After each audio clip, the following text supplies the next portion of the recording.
आज हम वर्कशीट 20 विद्युत वाले पार्ट में प्रतिरोधों के संयोजन के बारे में पढ़ेंगे। हमने बताया था कि जो प्रतिरोध होते हैं वो धारा में अवरोध उत्पन्न करने वाली एक प्रकार की बाधा होती हैं। इन प्रतिरोधों को किस तरह से विद्युत परिपथ में जोड़ा जाए तो उसके दो क्रम होते हैं। पहला श्रेणी क्रम संयोजन और दूसरा पार्श्व क्रम संयोजन, जिसे समांतर क्रम संयोजन भी कहते हैं, अर्थात पैरेलल कॉम्बिनेशन। अब बात करते हैं पहले श्रेणी क्रम संयोजन। जब विद्युत परिपथ में जितने भी प्रतिरोध हों उनको एक श्रेणी में यानी एक श्रृंखला में जोड़ा जाए तो उसे श्रेणी क्रम संयोजन कहते हैं। श्रेणी क्रम संयोजन में प्रतिरोध एक दूसरे से एक सिरे से जुड़े होते हैं, यानी एक प्रतिरोध का पहला सिरा तो दूसरे प्रतिरोध का दूसरा सिरा उससे जुड़ा होता है। यहाँ पर हम देखें तो R1, R2, R3 एक सीधी श्रृंखला में जुड़े हुए हैं। श्रेणी क्रम संयोजन में कुछ विशेष बातें होती हैं। पहली चीज़, श्रेणी क्रम संयोजन में जो तुल्य प्रतिरोध अर्थात कुल प्रतिरोध होता है वो सभी प्रतिरोधों के योग के बराबर होता है, अर्थात परिपथ में लगे हुए जितने भी प्रतिरोध हैं उन सबका योग तुल्य प्रतिरोध या कुल प्रतिरोध कहलाता है। इसे हम निम्न संकेत से प्रदर्शित कर सकते हैं। R बराबर R1 plus R2 plus R3 और जितने भी प्रतिरोध हों। इस प्रकार हम ये कह सकते हैं कि श्रेणी क्रम में तुल्य प्रतिरोध का मान ज़्यादा होता है। दूसरी बात, श्रेणी क्रम संयोजन में प्रत्येक प्रतिरोध में प्रवाहित विद्युत धारा का मान समान होता है, जबकि विभवांतर का मान अलग अलग होता है।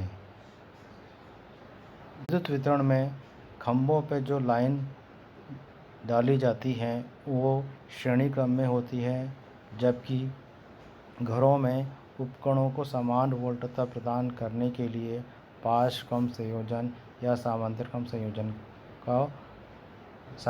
संयोजन को अपनाया जाता है। अब बात करते हैं पार्श्व क्रम संयोजन की। पार्श्व क्रम संयोजन में जितने भी प्रतिरोध होते हैं उनके एक सिरे को आपस में जोड़कर एक तार के द्वारा और दूसरे सिरे को एक तार के द्वारा जोड़कर परिपथ से जोड़ा जाता है। अर्थात हम ये कह सकते हैं कि जितने भी प्रतिरोध होते हैं उनके एक सिरे एक साथ और दूसरे सिरे एक साथ जोड़कर परिपथ में लगाया जाता है। इस प्रकार के संयोजन के दो लाभ हैं। पहला कि प्रत्येक उपकरण को समान वोल्टता मिलती है, क्योंकि इस क्रम संयोजन में प्रत्येक प्रतिरोध में वोल्टता समान होती है, अर्थात विभवांतर समान उत्पन्न होता है। दूसरी बात, इस प्रकार के संयोजन में जो तुल्य प्रतिरोध होता है वो परिपथ में लगे हुए जितने भी प्रतिरोध हैं उनसे कम होता है। इसलिए इसके तुल्य प्रतिरोध का सूत्र 1/R बराबर 1/R1 plus 1/R2 plus 1/R3 होता है। इस प्रकार हमने देखा कि श्रेणी क्रम संयोजन और समांतर क्रम संयोजन में क्या अंतर होता है। अब इन पर आधारित कुछ उदाहरण या सवाल आपको दे रखे हैं। यहाँ पहला उदाहरण देखें तो एक विद्युत लैंप जिसका प्रतिरोध 20 ओम है वह एक 4 ओम प्रतिरोध का चालक तार 6 वोल्ट बैटरी से संयोजित है, परिकलित कीजिए। पहला क्वेश्चन दे रखा है परिपथ का कुल प्रतिरोध। यहाँ अगर हम देखें तो इस परिपथ में जो उपकरण लगे हुए हैं वो श्रेणी क्रम में लगे हुए हैं, इसलिए तुल्य प्रतिरोध को निकालने के लिए परिपथ में लगे हुए सभी प्रतिरोधों को जोड़ देंगे, अतः तुल्य प्रतिरोध R बराबर R1 प्लस R2। यहाँ हमने R1 20 ओम लिया है और R2 4 ओम। इस प्रकार R1 plus R2 equal to 20 ohm plus 4 ohm equal to 24 ohm. ये पहले प्रश्न का उत्तर हो गया। दूसरा क्वेश्चन कह रहा है परिपथ में प्रवाहित धारा का मान ज्ञात करना है। तो किसी भी परिपथ में प्रवाहित धारा का मान ज्ञात करने के लिए उसमें लगे हुए जितने भी प्रतिरोध हों, चाहे वो किसी भी क्रम में लगे हों, उन प्रतिरोधों का तुल्य प्रतिरोध निकालने के बाद धारा का मान निकालना चाहिए।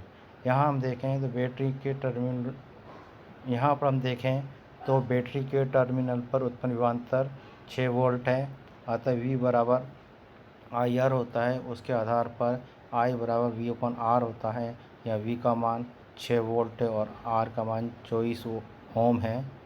अतः 6/24 = 0.25 एम्पियर इसका उत्तर हो जाएगा। दूसरा उदाहरण देखें तो दिए गए चित्र में प्रतिरोध R1 बराबर 5 ओम, R2 10 ओम, R3 30 ओम और बैटरी 12 वोल्ट की संयोजित की गई है। परिकलित कीजिए। पहला परिपथ का अतः तुल्य प्रतिरोध ज्ञात करने के लिए सूत्र 1/R बराबर 1/R1 plus 1/R2 plus 1/R3 होगा। इसके आधार पर हम इसको हल करें तो इसका तुल्य प्रतिरोध 3 ओम आ जाएगा। दूसरा B, प्रत्येक प्रतिरोध में प्रवाहित धारा का मान। क्योंकि ये समांतर क्रम या पार्श्व क्रम है, अतः प्रत्येक परिपथ में प्रवाहित धारा का मान अलग अलग होगा।